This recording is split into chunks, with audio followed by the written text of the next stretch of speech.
बिहार से यूपी और यूपी से दिल्ली तक 2024 की सियासी राह पर महागठबंधन की कवायद जारी है। इस बीच रालोद के सियासी कैंप से उठी कांग्रेस वाणी ने नई हलचल पैदा कर दी है। आदरणीय जैन जी ने भी आपसे कहा कि गठबंधन का स्वरूप बड़ा होगा, और अगर गठबंधन का स्वरूप बड़ा होगा तो निश्चित ही देश की सबसे बड़ी विपक्षी पार्टी उसमें शामिल होने की प्रबल संभावनाएं हैं। और चूंकि हम राजस्थान में गठबंधन में कांग्रेस के साथ हैं, नीतीश जी अखिलेश जी से भी बात कर रहे हैं, तो देखिए स्वरूप बड़ा होगा, ये निश्चित है, ये तय है। मतलब कि दिल्ली की सत्ता के लिए अगले साल होने वाले महामुकाबले में जयंत चौधरी की रालोद सपा के साथ कांग्रेस को भी साथ लाना चाहती है, यानी कि 2 से भले 3 वाली रणनीति पर आगे बढ़ना चाहती है। स्वस्थ समाज के निर्माण के लिए हमारे नेता चौधरी जयंत सिंह जी पूरे विपक्ष को एक प्लेटफार्म पर लाने का प्रयास कर रहे हैं। 2024 की लड़ाई पूरा विपक्ष इकट्ठा होकर के एक मुश्त एक साथ सब लोग लग करके उस लड़ाई को लड़ें और भारतीय जनता पार्टी जैसी तानाशाह सरकार को इस देश से बाहर करने का प्रयास हमारे नेता चौधरी जयंत सिंह जी का है। लेकिन समस्या ये है कि जनवरी में राहुल गांधी की भारत जोड़ो यात्रा की यूपी में एंट्री से लेकर अब तक कमोबेश हर एक मौके पर अखिलेश यादव कांग्रेस से दूरी बनाते दिखे हैं।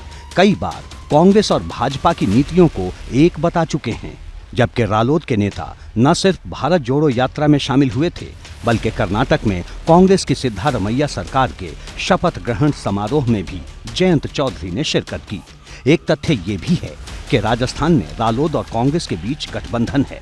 अब यहीं से सवाल बड़ा हो चला है कि क्या आने वाले वक्त में जयंत चौधरी सपा और कांग्रेस को एक साथ लिए सूत्रधार की भूमिका में दिखाई देंगे।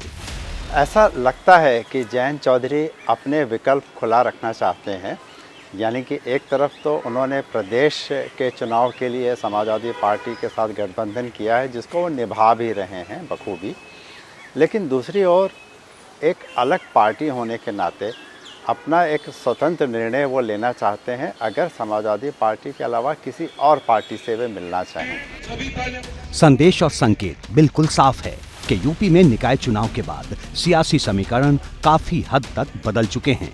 पहला, 23 निकायों में रालोद चुनाव जीतने में कामयाब रही। पश्चिमी यूपी के कई नगर निगमों में भी रालोद के पार्षद चुने गए। इसके उलट सपा सभी नगर निगमों में चुनाव हार गई। मुरादाबाद जैसे मुस्लिम बहुल नगर निगम में सपा चौथे स्थान पर रही।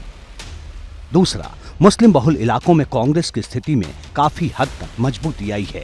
माना जा रहा है कि यही वजह है कि जयंत चौधरी अब कांग्रेस की ओर देख रहे हैं, लेकिन चुनौती ये है कि वो सपा का साथ भी छोड़ना नहीं चाहते। यहीं से सवाल उठ रहा है कि क्या वो अखिलेश यादव को कांग्रेस के साथ गठबंधन बनाने के लिए तैयार कर पाएंगे या फिर नई सियासी बिसात बिछाएंगे। क्योंकि जब रालोद की ओर से कांग्रेस वाणी का शोर पहले से कहीं ज्यादा तेज सुनाई दे रहा है, तो अखिलेश यादव ने 2 टूक शब्दों में कह दिया है कि सपा यूपी में किसी दूसरी पार्टी से गठबंधन के मूड में कतई नहीं है। सर, लोकसभा में क्या रालोद के साथ इस बार फिर से जा रही है सपा?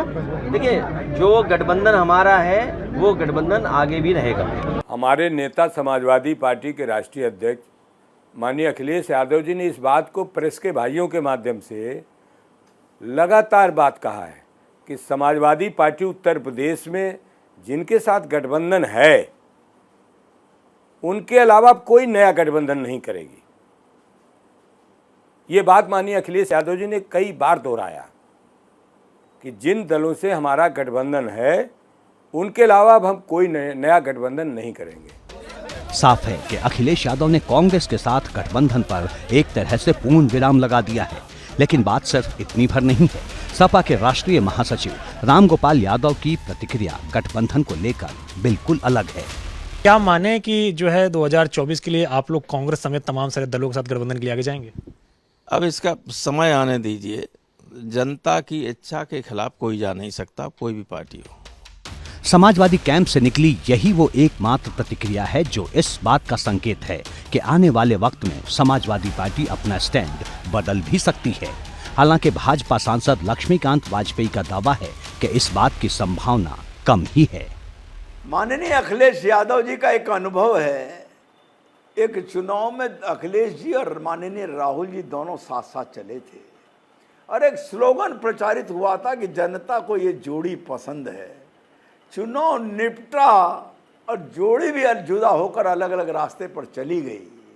इसलिए पुराना अनुभव जो है वो कड़वा है। इसलिए अखिलेश यादव जैसे दूध का जलावा छाछ को फूंक के पीता है, इसलिए कांग्रेस के साथ खड़े होने में छाछ की तरह फूंक रहे हैं। इधर कर्नाटक में जीत से उत्साहित कांग्रेस ने यूपी की सभी 80 सीटों पर जीत की दावेदारी तेज कर दी है। यूपी में गठबंधन के मोर्चे पर कांग्रेस ने गेंद सपा और रालोद के पाले में डाल दी है। पूरा देश चाहता है कि जिस तरह से देश में लोकतंत्र की हत्या हो रही है, भारतीय जनता पार्टी के अपने प्रचार तंत्र के अलावा देश को कमज़ोर करने की साजिश हो रही है। पूरा देश चाहता है, जो भारतीय जनता पार्टी को हटाना चाहते हैं, जो देश को मजबूत करना चाहते हैं, उन्हें कांग्रेस के साथ खड़ा होना चाहिए। और निश्चित रूप से कांग्रेस पार्टी ने पहले भी कहा है, भाजपा से लड़ने के लिए कांग्रेस को समान विचारधारा वाले किसी भी दल से गठबंधन के लिए गुरेज नहीं है। फिलहाल सबकी नजरें अखिलेश यादव और जयंत चौधरी पर हैं कि आने वाले वक्त में ये दोनों नेता क्या फैसला लेते हैं।